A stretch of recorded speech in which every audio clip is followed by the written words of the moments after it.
Hello guys, मैं आज आप लोगों के सामने एक बहुत इंपॉर्टेंट और क्रूशल टॉपिक लेकर आया हूँ, वो है डीजीएफटी। सबसे पहले इस वीडियो में मैं आपको बता दूं कि मैं आपको क्या बताने वाला हूँ। डीजीएफटी कहाँ से स्टार्ट हुआ है, डीजीएफटी क्या सर्विसेज देता है और आज डिजिटली डीजीएफटी कितना इंडिया को आगे बढ़ाने की कोशिश कर रहा है। एक्सपोर्ट इंपोर्ट में सबसे ज्यादा अगर इंपॉर्टेंट कोई अथॉरिटी अगर है तो वो है डीजीएफटी।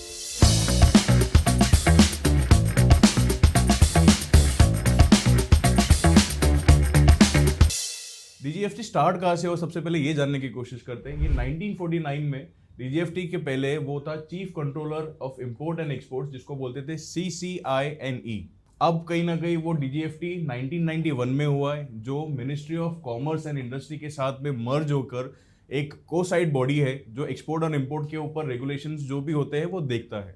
सबसे पहले जानने की कोशिश करते हैं कि डीजीएफटी का फुल फॉर्म क्या है। डीजीएफटी यानी directorate general of foreign trade, ठीक है। अब डीजीएफटी की जो सर्विसेज है या कुछ है वो आगे आपको बताने वाला हूँ। उससे पहले जानने की कोशिश करते हैं कि उसके रूल्स एंड रेगुलेशंस और क्या वो करता है और कैसा करता है, और उसका जो मेन डायरेक्टरेट जनरल होता है यानी जो head of the authority body है डीजीएफटी का, वो कौन होता है और उसके लिए क्वालिफिकेशंस क्या होती है, ठीक है। सबसे पहले देखते हैं कि एक्सपोर्ट एंड इंपोर्ट के अंदर जो भी नया लॉ आता है, सर्कुलर आता है या नए नोटिस आते हैं या नई पॉलिसीज होती है या रूल्स एंड रेगुलेशंस जो भी आता है, वो डीजीएफटी डिसाइड करता है कि ये कहाँ पर इंप्लीमेंट करना है और कैसा करना है। मान लीजिए फॉरेन ट्रेड पॉलिसीज के अंदर अगर कोई इंडिया की गवर्नमेंट अगर किसी दूसरे कंट्री के साथ में फ्री ट्रेड एग्रीमेंट में काम करती है, एफटीए पे काम करती है या फिर पीटीए में, वो दोनों की जो पॉलिसीज होते हैं वो इंप्लीमेंट करने का काम इंडिया के अंदर वो डीजीएफटी का होता है। डीजीएफटी का जो मेन अथॉरिटी बॉडी होता है उसकी मिनिमम सर्विस जो होती है वो 30 इयर्स ऑफ पब्लिक सर्विस होनी चाहिए और वो कहीं ना कहीं एक क्वालिफिकेशन उसकी आईएएस की होनी चाहिए। डीजीएफटी का जो मेन अथॉरिटी होता है उसको बोलते हैं डायरेक्टरेट जनरल, लेकिन डायरेक्टरेट जनरल के अंडर भी और ज्यादा विंग्स होते हैं और कहीं ना कहीं उनको बोलते हैं deputy director general, assistant director general और एक होता है जॉइंट डायरेक्टर जनरल।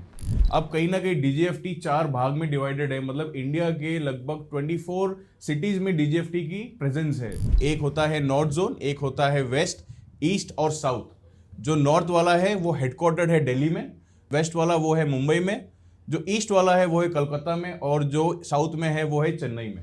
अब ये 4 जोन्स के जो अलग अलग ब्रांचेस है, जैसे मान लीजिए कि अगर हम नॉर्थ जोन की बात करते हैं तो नॉर्थ में अगर अहमदाबाद हो गया, अमृतसर हो गया, चंडीगढ़ हो गया, देहरादून, जयपुर, जम्मू, कानपुर, लुधियाना, मुरादाबाद, पानीपत, वाराणसी, ये सारी जगह पर नॉर्थ जोन में डीजीएफटी का प्रेजेंस है। वैसे ही वेस्ट के अंदर हम देखेंगे तो वह है भोपाल, गोवा, इंदौर, नागपुर, पुणे, राजकोट, सूरत और वडोदरा। साउथ में अगर हम देखेंगे तो वह है बैंगलोर, कोयम्बतूर, कोचीन, हैदराबाद, मदुरई, पौंडीचेरी, वाइजैक, और ईस्ट में है कटक, गुवाहाटी, पटना और शिलोंग। तो ये डीजीएफटी की प्रेजेंस है जो इंडिया के मेजर सिटीज में है, जहां पर आप भी अप्रोच कर सकते हो और अपने प्रॉब्लम रिजॉल्व कर सकते हो। अब हम जानने की कोशिश करते हैं कि डीजीएफटी की रजिस्ट्रेशन, सर्विसेज या स्कीम्स कौन सी है। तो सबसे पहले हम कोशिश करते हैं कि उसकी रजिस्ट्रेशन कौन से और वो क्या रजिस्ट्रेशन करके देता है। अगर आपको एक्सपोर्ट इंपोर्ट करना है तो आईसी कोड लेना पड़ेगा, जिसको बोलते हैं इंपोर्ट एक्सपोर्ट कोड। आईसी यानी कि काइंड ऑफ अ पासपोर्ट होता है कि मान लीजिए आपके प्रोडक्ट को इंडिया से अगर बाहर भेजना है तो ये आईसी आप मैंडेटरी है, आप इंपोर्ट करना चाहते हो या आप एक्सपोर्ट करना चाहते हो तो आईसी के बिना आपका ट्रेड होगा ही नहीं। उसके बाद आते हैं आरसीएमसी, जिसको एक्सपोर्ट प्रमोशन काउंसिल भी बोलते हैं या फिर रजिस्ट्रेशन कम मेंबरशिप सर्टिफिकेट बोला जाता है। आरसीएमसी बेसिकली 37 किस्म के होते हैं, जिसमें 29 काउंसिल्स है, उसके 6 बोर्ड्स है और 2 अथॉरिटी है, जिसमें आपका जितने भी आप प्रोडक्ट एक्सपोर्ट करना चाहते हो इंडिया से तो आपको वीजा लगेगा। तो ये आपके प्रोडक्ट का वीजा है। इंडिया से बाहर जाने के लिए पासपोर्ट लगता है और वीजा लगता है, वैसे ही ये आपका पासपोर्ट हो गया और ये आपके प्रोडक्ट का वीजा हो गया, ठीक है। ये 2 डॉक्यूमेंट्स आपको मैंडेटरी है जो डीजीएफटी की पोर्टल से आप निकाल सकते हो। अगर आप लोग नहीं निकाल पा रहे हो, अगर प्रॉपर डॉक्यूमेंटेशन करना है तो डेफिनेटली हमारे दिए गए नंबर्स पर कॉल करो, हम भी आपको बनाकर दे देंगे। अब इसके बाद जानते हैं कि डीजीएफटी यानी कि डायरेक्टरेट जनरल और क्या क्या स्कीम्स देता है, जिसमें एक्सपोर्ट के बेनिफिट्स के लिए हो या इंपोर्ट के बेनिफिट के लिए हो, जहां पे आप लोगों की सहायता हो सकती है। सबसे पहले तो मैं आपको बता दूं कि रोड टैप होता है, यानी कि रेमिशन of duties and taxes export promotion scheme, जो पहले 2021 तक ये होती थी एमईआईएस, ठीक है, लेकिन अब ये कहीं ना कहीं चेंज होकर वो हो गया है रोड टैप। अब रोड टैप ये स्कीम बेसिकली आप ऐसे मान के चलिए कि जितना भी आप एक्सपोर्ट करते हो तो आपको उसके प्रोडक्ट के हिसाब से 0.5 to 5% आपको इंसेंटिव मिलता है। वो इंसेंटिव आपको ड्यूटी स्क्रिप्ट के नाम पे मिलेगा, जो आप दोबारा अगर इंपोर्ट करना चाहते हो तो आप वो ड्यूटी स्क्रिप्ट इस्तेमाल कर सकते हो, और ये अगर आप नहीं इंपोर्ट करते हो तो आप उसको ट्रांसफर भी कर सकते हो। SEIS यानी कि सर्विस एक्सपोर्ट इंसेंटिव स्कीम। ये बेसिकली जितने भी इंडिया में आप देखते हो कि जो कंपनीज जो इंडिया में है लेकिन बाहर फॉरेन कंट्रीज को सर्विसेज दे रहे, जैसे कि मान लीजिए कोई कॉल सेंटर्स हो गए या BPOs हो गए या फिर कोई कंस्ट्रक्शन कंपनी है, डिजिटल मार्केटिंग कंपनीज है। अब मैं आपको उसके बाद बताता हूँ, वो है ROSCTL, यानी कि वो है rebate of state and central taxes and levies, जिसका मतलब होता है कि ये स्पेशली डिजाइन किया गया है जो कंपनीज गारमेंट या टेक्सटाइल में काम करती है, ये उन लोग के लिए स्टेट और सेंट्रल गवर्नमेंट के जो टैक्सेस है वो आप रिबेट ले सकते हो। ठीक है, अब मैं आपको बताता हूं एडवांस ऑथराइजेशन यानी AA जो सर्विस है, ये सर्विस बेसिकली इंपोर्ट के वक्त आपको अगर आप रॉ मटेरियल मंगवा रहे हो और आप उस रॉ मटेरियल से फिनिश गुड बना के री एक्सपोर्ट अगर कर रहे हो तो ये स्कीम के अंदर आप डालकर अपने प्रोडक्ट को इंपोर्ट कर सकते हो, जिसमें आपके टैक्सेस आप कहीं ना कहीं बचा सकते हो। सेम उसी तरह से EPCG है, यानी कि एक्सपोर्ट प्रमोशन कैपिटल गुड्स, यानी कि अगर आप जब भी कोई मशीनरी अगर आप मंगवा रहे हो तो मशीनरी के लिए आपको जो डिस्काउंट आपको EPCG में मिलेगा। अब जानने की कोशिश करते हैं कि DFIA क्या होता है। DFIA यानी कि ड्यूटी फ्री इंपोर्ट ऑथराइजेशन। ये जनरली आप जब भी कोई प्रोडक्ट इंपोर्ट करते हो और उसको री एक्सपोर्ट करना चाहते हो, या फिर आप एक्सपोर्ट कर चुके हो, अगर इंपोर्ट के बेनिफिट्स लेने और आप इंपोर्ट करना चाहते हो तो आपकी जो वैल्यू है वो 20% एडिशनल होना चाहिए ताकि आपको इसका बेनिफिट मिल सके।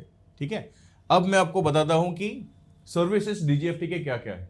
सर्विसेज में आपको बहुत सारे सर्विसेज यहाँ देखने मिलेंगे। सबसे पहले जो आइस गेट पोर्टल होता है, जो DGFT का एक विंग है, कहीं ना कहीं आपको अगर जो भी EBRC जनरेट करना है या पोर्ट रजिस्ट्रेशन करना है तो वो आइस गेट के पोर्टल पे ही आपको मिलेगा। ठीक है, EBRC बेसिकली एक इलेक्ट्रॉनिक बैंक रजिस्ट्रेशन सर्टिफिकेट होता है, जिसमें आपका जब ट्रेड साइकिल कंप्लीट होता है तो फेमा के तहत आपको EBRC जनरेट करना पड़ता है, वो आइस गेट के पोर्टल पे आपको करना पड़ेगा। सेकेंड टॉपिक जो है वो है CBIC यानी central board of indirect customs and taxes, जिसमें अगर आपका जो भी टैक्सेस है या कस्टम से रिलेटेड कोई क्यूरीज है, कुछ प्रॉब्लम्स है, तो आपको इस डिपार्टमेंट को टच करना पड़ेगा। मान लीजिए कि आपका अगर प्रोडक्ट आप एक्सपोर्ट कर रहे हो और कस्टम्स वालों ने आपका कहीं ना कहीं माल रोक रखा है इनसफिशिएंट डॉक्यूमेंट्स की वजह से, या फिर प्रोडक्ट क्वालिटी अगर सही नहीं है, तो आपको CBIC की तरफ से उनके ये डिपार्टमेंट विंग में आपको डॉक्यूमेंट जमा करने पड़ेंगे। उसके बाद है QCTD एक ऐसा विंग है या एक ऐसा डिपार्टमेंट है, मान लीजिए कि आपके साथ फ्रॉड होता है, स्कैम्स होता है, नो डाउट आपके अच्छे प्रॉपर डॉक्यूमेंटेशन में आप काम कर रहे हो और आपका प्रोडक्ट अच्छा है, बायर ने कहीं ना कहीं आपका पैसा नहीं दिया है, बायर फ्रॉड कर रहा है, तो आप उस समय QCTD में अपने कंप्लेंट कर सकते हो। या फिर बायर कहता है कि प्रोडक्ट की क्वालिटी सही नहीं है तो आप यहाँ पर कंप्लेंट अपनी रेज कर सकते हो, जिसको बोलते हैं quality complaint and trade dispute. अब मैं आपको उसके अगले टॉपिक के बारे में बताऊंगा जो है ECGC बेसिकली एक ऐसा insurance kind of a thing है, जहां पर आप अगर एक्सपोर्ट कर रहे हो और उसके प्रॉपर डॉक्यूमेंटेशन और गाइडलाइंस अगर आप फॉलो कर रहे हो और आपका कहीं ना कहीं बायर आप फ्रॉड कर रहा है या आपका पैसा नहीं दे रहा है या डिले कर रहा है, तो आप ECGC के तहत आपको 90% या 95% तक आपका जो गुड्स शिपमेंट वैल्यू है वो आपको रिबेट मिल जाएगा या फिर रिफंड मिल जाएगा। लेकिन प्रायोरिटी ये है कि आपने रूल्स एंड रेगुलेशंस के साथ में काम करना चाहिए, तभी आपको ये इंश्योरेंस मिल सकता है। उसके बाद आता है COO यानी कंट्री ऑफ ओरिजिन। जितनी भी FTA या PTA या फिर जितने भी ट्रेड पॉलिसीज होती है वो सारे कहीं ना कहीं आपके प्रोडक्ट के ऊपर डिपेंड करता है कि मान लीजिए कि मैंने अगर इंडिया से कोई प्रोडक्ट अगर मैंने दुबई भेजा, दुबई से मैं उसको फिर भेज रहा हूँ तंजानिया, तो उसका कंट्री ऑफ ओरिजिन अगर इंडिया का है तो वो दुबई का प्रोडक्ट नहीं होगा, वो इंडिया का प्रोडक्ट होगा। तो वो डिनोट करता है COO यानी कंट्री ऑफ ओरिजिन के तहत। कहीं ना कहीं गवर्नमेंट एक सपोर्ट भी देती है जिसको बोलते हैं ट्रांसपोर्ट एंड मार्केटिंग असिस्टेंस। ये जनरली एग्रीकल्चरल प्रोडक्ट के लिए होता है जो गवर्नमेंट सपोर्ट देता है, DGFT सपोर्ट करता है। जो एग्रीकल्चर प्रोडक्ट में काम करते हैं लोग, ये उन लोगों के लिए बेनिफिट होता है। DGFT के बारे में जो जानकारी मैंने आपको दी है ये प्लीज ना भूलें। तो ये हो गया सारा DGFT के बारे में। मुझे बहुत सारे लोग ऐसे कॉल्स करते हैं कि सर DGFT के बारे में बताइए, जानकारी दे। ये सारी चीजें हम हमारे कोर्सेज में भी सिखाते हैं, स्टेप बाय स्टेप गाइड करते हैं। एग्जैक्टली अगर एक्सपोर्ट का या इंपोर्ट का बिजनेस आपको करना है तो रोड मैप हम लोग आपको बताते हैं। तो आशा करता हूँ आप लोगों को ये वीडियो पसंद आया तो इसे लाइक शेयर जरूर करिए और चैनल को सब्सक्राइब करना ना भूलें। थैंक यू दोस्तों।